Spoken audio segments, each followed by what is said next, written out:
So I've had a lot of questions about the turbo setup I've got here on my MJ, so I'll just go over it with a video to answer everybody's questions. So basically, I'm running an eBay T3/4 turbo, 63 millimeter. And as far as the setup goes, basically the factory downpipe I just have turned up from the flange right there. I've got my wastegate that I welded in right there. Wrapped all the exhaust because it does get pretty hot under the hood there. I even put hood spacers in just to relieve some of that heat. And it connects up through here. I don't know if you can see that. There we go. To the turbo, and then the downpipe just connects back to where the factory exhaust goes out to the rear of the vehicle. As far as the intercooler goes, I did have to do quite a bit of modification. I could have put it up here in the engine bay, but I didn't really like heat travels up, so I don't know. Anywho, I'm gonna get a filter on there soon. I just sort of have like a ghetto hooked up, some mesh in front of that. The intercooler comes down through a hole I drilled right there and comes and sits underneath this bumper right here. So it does look pretty factory. I've got it at the right angle. I added just a 16 gauge metal dam so the air wouldn't slide underneath it because it's not perfectly facing the air. It looks a little silly like that, but I may end up having to go back with that or just do a methanol injection setup. But basically it comes over here and comes back up through a hole I drilled here. And if you notice, it's hard not to, there is no battery here.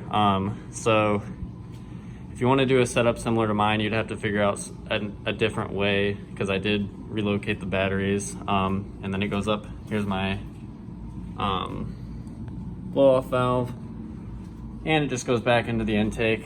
And that's all 2.5 inch piping with 2.5 inch couplers. And the battery I have relocated to my toolbox in the back. I just did a dual battery setup. It's a little dark. But so that's basically the hardware of the turbo.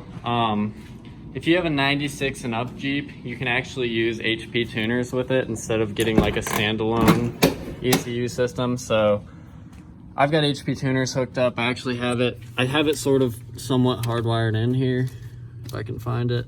There we go. Yeah, right here I've got it, the MPVI 2. And I actually had Thomas Buyer from Chattanooga, Tennessee tune it because I have no idea what I'm doing tuning. This originally came with a 2.8 liter V6, which I swapped for a 3.0 that I tried turbocharging and tuning myself and blew it up. And that's why I did the 4 liter. I've gotten a Toto A6 head unit. And I basically got that because I can run this thing called, it's some kind of Bluetooth OBD2 scanner, which I can just keep this hooked up and sort of monitor my IATs and boosts and everything. Here's my AFR gauge, fuel gauge, boost gauge. Then I got a hookup right here so I can hook my laptop up. That's just for phone charging from the head unit. This one's for, whichever got the cap, wherever that's at. This one's for the laptop hookup, just so I don't have to string wires everywhere. But yeah, that's basically it. I'm running about 6 PSI.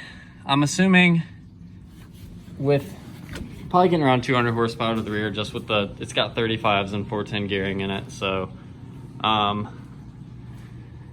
would assume probably around 200 to the wheels. It feels like a stock Jeep now with the lift and tires. So I really enjoyed that because it was definitely a dog prior to that.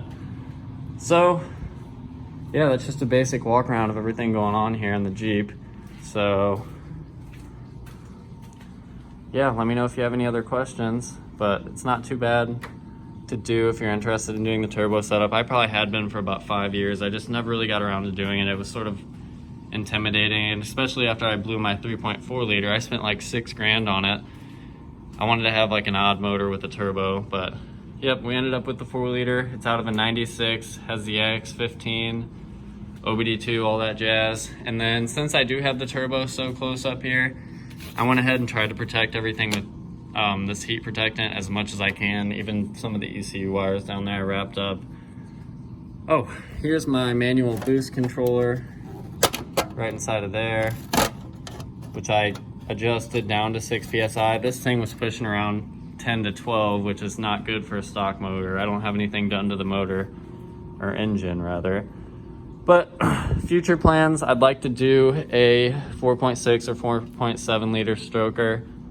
I'd get a new turbo and tune that up and see what this thing could push. I think I'd get 300 to 400 out of it if I was really pushing it and had some dished pistons, and was turn the boost up quite a bit. But here she is, just for one last look of it.